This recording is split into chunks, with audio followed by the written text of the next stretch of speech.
Here I have INFINIX Hot 11S, and today I'm going to show you how to enter FastBoot mode on this device. So firstly you have to turn off your INFINIX phone by holding down power key, then holding down power off.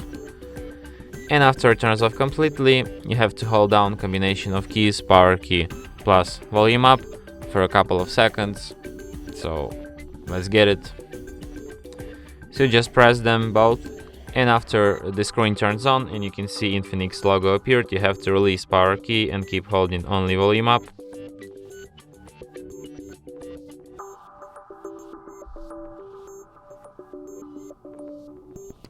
Just like this.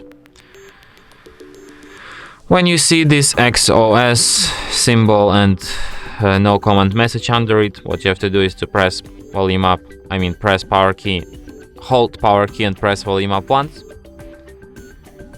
In the following menu, you have to use volume keys to navigate and power key to select, and select the second option, reboot to bootloader. And after that you will end up in the FastBoot mode. So if you want to quit this FastBoot mode, do as it says, press power key for 8 seconds to exit FastBoot mode and then restart. So let's do it. And that's it. Thanks for watching. If you find this tutorial useful, don't forget to hit that like button and subscribe to our channel.